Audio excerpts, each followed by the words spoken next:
Hello friends, welcome to our YouTube channel. आज की इस वीडियो में हम डीएलएड सेकेंड ईयर की संज्ञान अधिगम और बाल विकास के यूनिट 1 के टॉपिक स्मृति को समझने वाले हैं। इस टॉपिक के पहले वाले जो टॉपिक्स थे उनकी वीडियो हमने अपलोड कर चुके हैं। अगर आपने अभी तक नहीं देखा हो तो चैनल को सब्सक्राइब करके वो वीडियो को ज़रूर देखें। और आज हम स्मृति को समझेंगे। इसमें हम स्मृति के अर्थ, विशेषताएं, प्रकार, इन सभी चीज़ों को समझेंगे डिटेल में। सबसे पहले स्मृति के अर्थ को हम सामान्य रूप से इस तरह से समझ सकते हैं।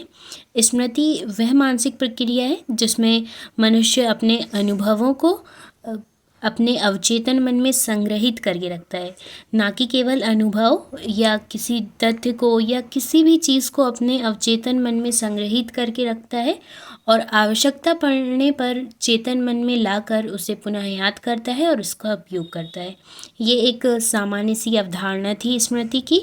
और जो अन्य मनोवैज्ञानिकों ने इस स्मृति की परिभाषा दिए हैं वो कुछ इस प्रकार है, आप देख सकते हैं। वुडवर्थ ने स्मृति को सीखी हुई वस्तु का सीधा उपयोग करने को कहा है, यही स्मृति है।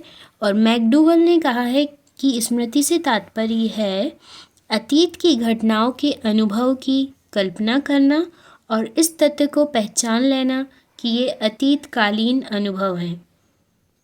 यानी किसी भी चीज़ को अपनी कल्पना में रखकर उसे दोबारा फिर से पहचान लेने की क्षमता ही स्मृति है, ऐसा कहना है मैकडूगल का। नेक्स्ट जो हम देखते हैं मनोवैज्ञानिक हैं हेलगार्ड। उन्होंने कहा है स्मृति वह मानसिक प्रक्रिया है जिसमें अतीत में सीखे गए ज्ञान, अनुभव, कौशल का पुनः स्मरण किया जाता है। पुनः स्मरण यानी दोबारा से याद करना, वो स्मृति है।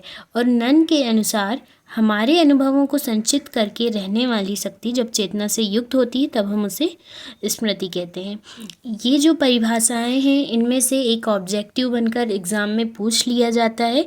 और स्मृति एक ऐसा टॉपिक है जिसमें 2 मार्क्स के भी क्वेश्चन बन चुके हैं, 1 मार्क्स के ऑब्जेक्टिव भी आ चुके हैं इससे। और ये अपने आप में काफ़ी इम्पॉर्टेंट है, इसमें 3 मार्क्स के भी क्वेश्चन बनने के चांसेस हैं। तो स्मृति बहुत ही इम्पॉर्टेंट टॉपिक है, आप इसे एंड तक ज़रूर समझने का प्रयास करें और अपना फीडबैक कमेंट बॉक्स में ज़रूर दें। नेक्स्ट जो है रायबर्न ने स्मृति को अपने अनुभवों को संचित रखने और उनको प्राप्त करने के कुछ समय बाद चेतना के क्षेत्र में लाने की जो शक्ति हम में होती है उसी को स्मृति कहते हैं। बात वही है, इन्होंने भी पुनः स्मरण को कहा है और रायबर्न का भी कहना है कि पुनः स्मरण करने की क्षमता स्मृति कहलाती है। अब हम देखेंगे स्मृति के प्रकार। स्मृति टोटल 6 प्रकार की होती है। स्मृति कुल 6 प्रकार की होती है। तात्कालिक स्मृति, स्थायी स्मृति, सक्रिय स्मृति, रटंत स्मृति, निष्क्रिय स्मृति और मनोवैज्ञानिक स्मृति। ये टोटल 6 प्रकार की स्मृति होती हैं। यहाँ से भी एग्ज़ाम में क्वेश्चन बनने के चांसेस होते हैं। अब हम देखते हैं तात्कालिक स्मृति क्या है। यहाँ पर तात्कालिक स्मृति को हम सांवेदिक स्मृति भी कहते हैं, जिसका अर्थ होता है किसी भी वस्तु को सीखने के बाद तुरंत दोहरा देने की क्षमता। यानी हम किसी भी चीज़ को देखकर तुरंत उसे बिना देखे बोल पा रहे हैं तो वो हमारी तात्कालिक स्मृति होती है, तुरंत से हम उसे दोहराने की क्षमता रखते हैं। ये तात्कालिक स्मृति का अर्थ है। नेक्स्ट अब हम देखते हैं स्थायी स्मृति। स्थायी स्मृति जैसे कि नाम से समझ पा रहे हैं, किसी भी चीज़ को स्थायी रूप से धारण कर लेना और कभी ना भूलना स्थायी स्मृति कहलाती है। और सक्रिय स्मृति वो होती है जिसमें हमें किसी भी चीज़ को सीखने के लिए, उसे याद रखने के लिए प्रयास करने पड़ते हैं। यानी प्रयास के द्वारा किसी तथ्य को, अनुभव को, सीखी हुई चीज़ को याद करना सक्रिय स्मृति कहलाता है। अब हम देखते हैं रटंत स्मृति क्या है। रटंत स्मृति का अर्थ है किसी भी चीज़ को बिना सोचे समझे याद कर लेना या रट लेना। यानी बिना उसके अर्थ को जाने, उसके बारे में सोचे याद कर लेना रटंत स्मृति कहलाती है, जो कि बालकों में ज़्यादा देखने को मिलती है। जैसे ही बालक कोई कविता याद करते हैं तो वह बिना उसका अर्थ समझे केवल याद कर लेते हैं, तो ये रटंत स्मृति का उदाहरण है। नेक्स्ट अब हम देखते हैं निष्क्रिय स्मृति। निष्क्रिय स्मृति में हम किसी भी चीज़ को बिना प्रयास के सीख जाते हैं। जैसे हम किसी तथ्य को जान रहे हैं और हमने केवल उसे देखा बस है, हमने उसमें कोई प्रयास नहीं किए रहे हैं, उससे समझने का कोई कोशिश नहीं करें, बस वो हमें याद हो जाती हैं, तो वो निष्क्रिय स्मृति कहलाती है। मनोवैज्ञानिक स्मृति वो होती है जब हम किसी विधि द्वारा किसी चीज़ को जल्दी याद रखने की कोशिश करते हैं। जैसे कि अपन को किसी लिस्ट को याद करना है, किसी क्रम को, यानी राज्यों की राजधानी को याद करना है, तो हम किसी ट्रिक द्वारा उनके वर्ड को समझकर ट्रिक बनाकर याद करने की कोशिश करते हैं, यानी एक विधि का उपयोग करके हम किसी चीज़ को स्मरण कर रहे हैं, तो ये मनोवैज्ञानिक स्मृति में आ जाता है। नेक्स्ट अब हम देखेंगे स्मृति की विशेषताओं को। स्मृति की कई विशेषताएं हैं। एक अच्छी स्मृति की विशेषताओं में शीघ्र याद होना है। यदि हम किसी चीज़ को पढ़कर तुरंत याद कर पा रहे हैं तो वो स्मृति की विशेषता है। नेक्स्ट है उत्तम धारणा शक्ति। हम किसी भी चीज़ को लंबे समय तक याद रख पा रहे हैं तो ये हमारी उत्तम धारणा शक्ति है, जो कि अच्छी स्मृति की एक मुख्य विशेषता है। और शीघ्र पुनः स्मरण कर पाना, यानी काफ़ी समय बाद जब हम किसी भी चीज़ को देखकर याद कर पाते हैं, हाँ ये इस तरह थी, तो वह शीघ्र पुनः स्मरण करना भी एक अच्छी स्मृति की विशेषता में आ जाएगा। और नेक्स्ट है शीघ्र एवं स्पष्ट पहचानना। ये जो क्वेश्चन है स्मृति की विशेषता, वो 3 अंक में पूछा जा सकता है। अगर आपको इस विषय की संज्ञान अधिगम और बाल विकास की ब्लूप्रिंट आपको चाहिए तो हमारे चैनल पर इसकी वीडियो डली हुई है, आप ज़रूर देखिएगा। और अगर इसी तरह के दूसरे सब्जेक्ट्स के बारे में भी आपको जानकारी चाहिए तो आप कमेंट में ज़रूर बताइएगा। नेक्स्ट तो हम देखते हैं अच्छी स्मृति की विशेषताएं। अगर आपसे स्मृति की विशेषताएं पूछता है या अच्छी स्मृति की विशेषताएं पूछता है तो आपको इन्हीं टॉपिक को याद करना है, इन्हीं पॉइंट्स को आपको याद करना है। नेक्स्ट अब हम देखते हैं अनावश्यक बातों को भूल जाना। एक अच्छी स्मृति की यह मुख्य विशेषता होती है कि जो बातें उसके काम की नहीं हैं उन बातों को वो भूल जाता है, तो यह एक अच्छी स्मृति की विशेषता है। आप समझ गए होंगे। शीघ्र याद होना, उत्तम धारण शक्ति, शीघ्र पुनः स्मरण, शीघ्र एवं स्पष्ट पहचानना और अनावश्यक बातों को भूल जाना, ये स्मृति की विशेषताएं हैं। नेक्स्ट अब हम देखेंगे अच्छी स्मृति के प्रभावी कारक या स्मृति के नियम। अगर आपसे प्रश्न में पूछा जाता है प्रभावी कारक बताइए या स्मृति के नियम बताइए, तो ये दोनों सेम ही हैं। अच्छी स्मृति के प्रभावी कारक या स्मृति के नियमों को हम मुख्य रूप से 3 रूपों में देखते हैं। पहला आदत का नियम, और दूसरा है निरंतरता का नियम, और तीसरा है परस्पर संबंध का नियम। आदत के नियम में हम यहाँ समझ सकते हैं कि जब किसी विचार को बार बार दोहराया जाता है तो हमारे मस्तिष्क में उसकी छाप गहरी हो जाती है कि हम उसे दोबारा भूलते नहीं हैं, वो हमारी स्थायी स्मृति में आ जाती है और फिर हम उसे बिना ही विचारे व्यक्त करने की क्षमता रखते हैं। तो ये आदत का नियम है। नेक्स्ट अब हम देखते हैं निरंतरता का नियम। इसका अर्थ ये है कि सीखने की प्रक्रिया जब समाप्त हो जाती है उसके बाद भी वो जो अनुभव हैं वो हमारे मस्तिष्क में कुछ समय तक निरंतर आते रहते हैं, तो वह निरंतरता का नियम है। और इसमें उसे स्मरण रखने के लिए, उस सीखी हुई चीज़ को स्मरण रखने के लिए प्रयत्न नहीं करना पड़ता है। जैसे किसी दुख की घटना को देखने के बाद हम उसे भुलाने की कोशिश भी करते हैं तो वह भूल नहीं पाते हैं, तो ये निरंतरता के नियम का एक उदाहरण हो जाता है। नेक्स्ट अब हम देखते हैं परस्पर संबंध का नियम। तो इस नियम को विचार सहचर्य का नियम भी कहते हैं। विचार सहचर्य का नियम यानी इसके अनुसार जब हम एक अनुभव को दूसरे अनुभव से संबंधित कर देते हैं, जब भी आपको साहचर्य शब्द देखने को मिले तो उसमें ऐसा ही होगा कि किसी एक चीज़ को दूसरे से संबंध करके उसमें या तो स्मरण करना या किसी चीज़ को सीखना शामिल हो जाता है। तो इस नियम के अनुसार जब एक अनुभव को दूसरे अनुभव से संबंधित कर देते हैं, तब उनमें से किसी एक का स्मरण होने पर हमें दूसरे का स्वयं ही स्मरण हो जाता है। तो ये परस्पर संबंध का नियम हो जाता है। परस्पर संबंध के नियम को दो भागों में बांटा गया है फिर से, एक मुख्य नियम और दूसरा गौण नियम। मुख्य नियम में समीपता का नियम, समानता का नियम, असमानता का नियम और रुचि का नियम आता है, और गौण नियम में प्राथमिकता का, नवीनता का, आवृत्ति का, स्पष्टता का और मनोभाव का नियम आ जाता है। तो हम एक एक करके इसे समझते हैं। समीपता के नियम में जब दो वस्तुओं या घटना को या अनुभवों का ज्ञान एक साथ हम ग्रहण करते हैं तो उसमें परस्पर संबंध स्थापित हो जाते हैं। तो ये समीपता का नियम है। समीपता के नियम दो प्रकार के होते हैं, स्थानीय समीपता और समय की समीपता। समानता का नियम जो है उसमें हम ऐसा देख सकते हैं, जैसे हम किसी नई चीज़ को सीख रहे हैं, वो पुरानी चीज़ में समानता दिखा रही है, सेम टाइप की लग रही है, तो हम उसे शीघ्रता से याद कर लेते हैं। तो ये समानता का नियम है।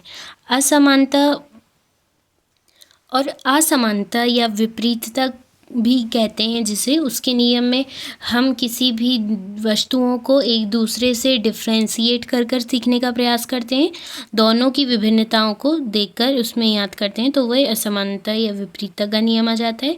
और रुचि का नियम यानी जिन बातों में बालक को जितनी अधिक रुचि होती है वह उसे उतनी ही अधिक सरलता से याद कर पाता है, तो ये रुचि का नियम कहलाता है।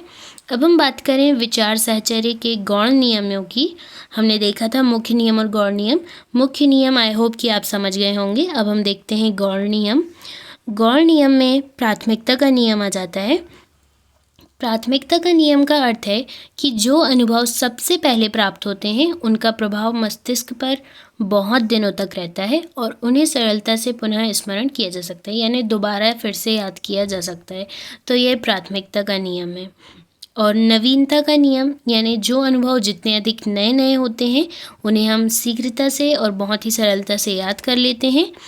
और आवृत्ति के नियम में हम इस तरह से समझ सकते हैं कि जो अनुभव बार बार प्राप्त होते रहते हैं वो उतने ही सरलता से जल्दी याद हो जाते हैं। तो ये आवृत्ति का नियम है। हम देखते हैं अगर हम बार बार किसी भी चीज़ को रिवाइज़ करते हैं तो वो हमें ईजिली याद हो जाती है। नेक्स्ट अब हम देखते हैं स्पष्टता का नियम, यानी जो विचार अनुभव जितने स्पष्ट होते हैं वो शीघ्र ही समझ में आ जाते हैं। आप देख सकते हैं कि सबकी परिभाषाओं में कितनी सरलता से इसमें लिखी हुई हैं और आप समझ पा रहे होंगे।